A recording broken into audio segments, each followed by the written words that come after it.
के नीचे धुआं। शहर के पुराने हिस्से में एक तंग सी गली थी जहां हर शाम एक खास खुशबू तैरती। कोयले की आंच पर भुना हुआ तंदूरी चिकन। पर इस दुकान का कोई नाम नहीं था, कोई बोर्ड नहीं। लोग बस कहते, नीचे चलो, यादव जी का तंदूरी चिकन खा लो। नीचे का मतलब था एक बेसमेंट। 4 सीढ़ियां उतरते ही एक छोटा सा तंदूर, कोनों में मसाले, कोयले की ढेर और एक बूढ़ा झुका हुआ आदमी। धीरेन्द्र यादव, कहने को 22 साल का, पर चेहरे पर तंदूर की आंच और जिंदगी के थपेड़े साफ दिखते थे। निकम्मा बेटा रोहित। पर घर में उसका बेटा था, 25 साल का, पढ़ा लिखा, लेकिन काम का बिल्कुल नहीं। दिन भर मोबाइल, कभी गेम, कभी इंस्टा, और जब माँ कहती पापा के साथ नीचे मदद कर लिया कर, तो जवाब आता, तंदूरी बनाना कोई काम है? मुझे कुछ पढ़ा करना है। माँ सुनीता बस भगवान से यही मांगती, हे प्रभु, एक दिन इस लड़के को समझ दे दो। धीरेन्द्र कुछ नहीं कहता था।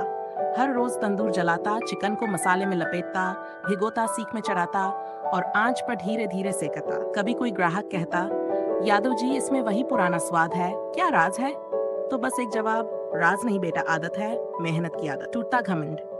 एक दिन रोहित के दोस्त आए, कहने के चल किसी कैफे में चलते हैं। एक बोला, तेरे पापा तो बेसमेंट में चिकन बेचते हैं ना, चलो वहीं खाते हैं। हंसी उड़ाई गई। रोहित गुस्से में भागा और पहली बार सीढ़ियां नीचे उतरा। बोला, आपको तंदूरी बनाना आता है तो क्या हुआ, मैं भी बना लूंगा। धीरेन्द्र ने उसकी आंखों में देखा और कहा, ठीक है, कल सुबह 5 बजे आ जाना। अगले दिन सुबह 5 बजे धीरेन्द्र पहले से तैयार था। लो बेटा, सबसे पहले चिकन धो। रोहित ने हाथ लगाया।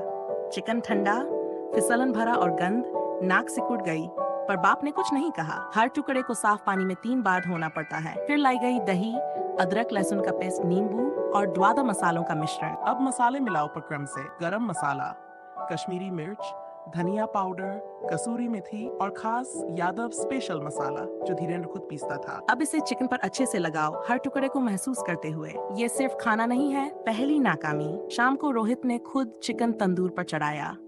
आग ज्यादा थी, चिकन ऊपर से जल गया, अंदर से कच्चा रह गया। ग्राहक ने थाली छोड़ दी। यादव जी, ये आप नहीं बना सकते थे। धीरेन्द्र चुप रहा, लेकिन रोहित का चेहरा उतर गया। रात को माँ ने पूछा, क्या हुआ बेटा? माँ, मैं कभी नहीं सीख पाऊंगा। माँ ने हाथ पकड़ा, तेरे पापा भी एक दिन ऐसे ही सीख। आंच का गणित अब रोहित रोज आता। धीरे धीरे सीखा। कोयले को पहले तेज आंच पर जलाना होता है, फिर रखकर उसे मध्यम करना होता है। तंदूर में सीख लगाने की तकनीक सीखी।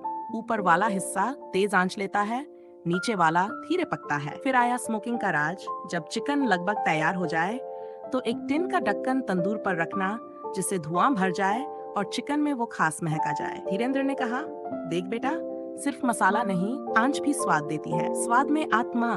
एक दिन रोहित ने अपने हाथ से चिकन बनाया, सही मसाले, सही आग, सही स्मोक। ग्राहक खा के बोला, यादव जी, आज का चिकन कुछ खास है। धीरेन्द्र बोला, आज बेटे के हाथ से बना है। ग्राहक ने फिर एक टुकड़ा लिया, लगे हाथ 1 किलो पैक कर दीजिए। बाप का तोहफा। रात को धीरेन्द्र ने एक पुराना लकड़ी का बॉक्स दिया। ये तंदूर मैंने खुद बनाया था, लो, अब ये तुम्हारा है। रोहित की आंखें भर आईं। पापा, आपने तो सब कुछ सिखा दिया, अब क्या करेंगे आप? धीरेन्द्र बोला, अब मैं बैठकर देखूंगा कैसे मेरा बेटा एक तंदूर से जिंदगी बनाता है। अब बाप पीछे, बेटा आगे। 1 साल बाद बेसमेंट बदल चुका था, लेकिन नाम नहीं बदला। अब लोग कहते, अंडरग्राउंड तंदूरी वही है, बस अब यादव जी के साथ उनका बेटा भी है।